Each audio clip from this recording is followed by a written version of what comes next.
Je sais qu'il y a une raison pour laquelle les gens ne parviennent pas jusqu'à Christ. S'ils le faisaient, ils n'agiraient pas comme ça. Jésus a souffert hors des portes afin de sanctifier son peuple par son propre sang.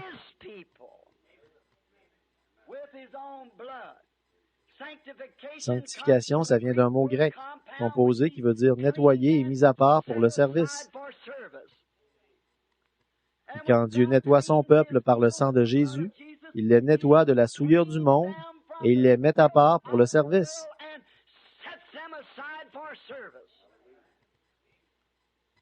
C'est pour cela que Jésus aussi, afin de sanctifier le peuple par son propre sang, a souffert hors de la porte.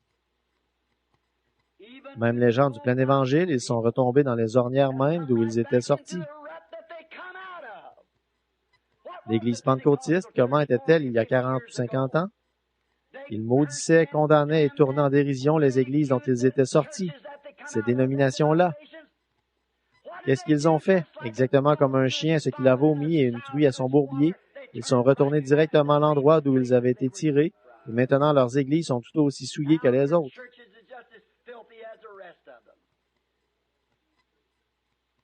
C'était quelque chose, comme je le disais ce matin, comme les gens sont comme Pierre qui disait dans Matthieu 17, 4 à 8, où il disait, « Il est bon que nous soyons ici, dressons 3 tentes. » Mais l'Esprit leur a dit de ne pas le faire. Il a dit, « Celui-ci est mon Fils bien-aimé, écoutez-le. » Et il est la parole. C'est lui que nous devons considérer, la parole, et non notre enthousiasme, ou quelque chose d'autre.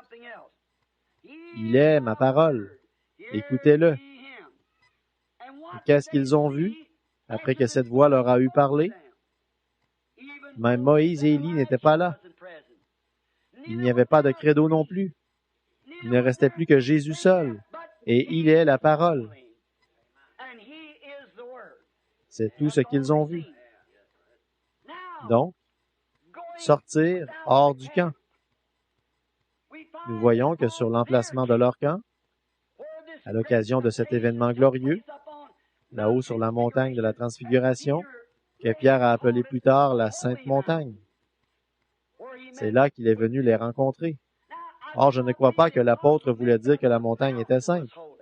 Il voulait dire qu'il y avait un Dieu saint sur la montagne. Ce n'est pas la Sainte Église.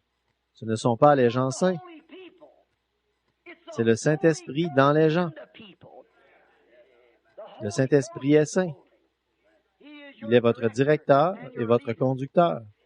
Et nous voyons, sur l'emplacement de ce petit camp, là-haut sur la montagne de la Transfiguration, quand ils ont reçu le mandat d'écouter, le seul mandat qu'ils ont reçu, c'était d'écouter la parole. Tout ce qu'ils ont vu, ce n'est pas un credo. Ils n'ont absolument rien vu d'autre que Jésus, et il est la parole faite chair.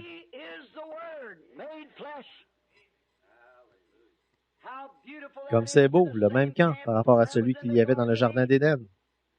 Quand Dieu a fortifié son Église dans le Jardin d'Éden, son peuple, il y avait un seul mur derrière lequel ils devaient se retrancher. C'était la parole. Ils avaient un seul bouclier, une seule armure, une seule chose, parce que Dieu savait ce qui allait vaincre le diable, et c'est la parole. Jésus a fait la même chose. C'est la parole. Il est écrit. Et Satan a essayé de l'enrober, non pas de l'assister, de la lui enrober. Et Jésus a dit, il est aussi écrit. Or, nous devons nous en tenir à cette parole. Et dans ce petit camp qu'ils avaient là, Pierre, Jacques et Jean, et Jésus, Moïse et Élie, et dans leur camp, ils ont vu l'armée céleste, l'ombre, ou la colonne de lumière suspendue dans cette nuée qui a transfiguré le Seigneur Jésus.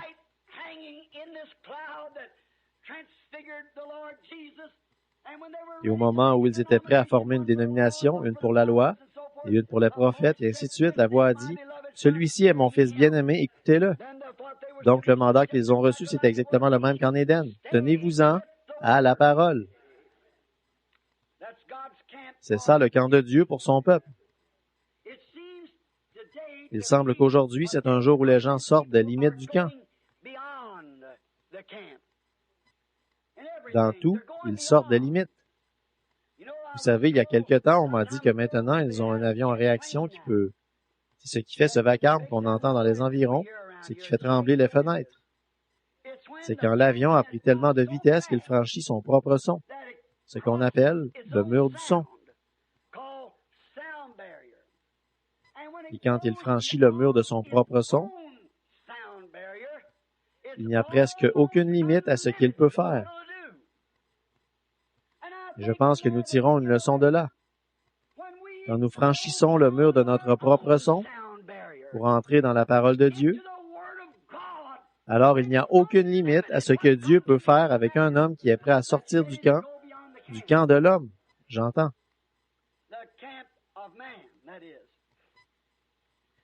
Maintenant, nous voyons là, sortir du camp, sortir de ceci. Je vois que Satan, lui aussi, il entraîne son peuple à sortir du camp de la raison, à sortir du camp du bon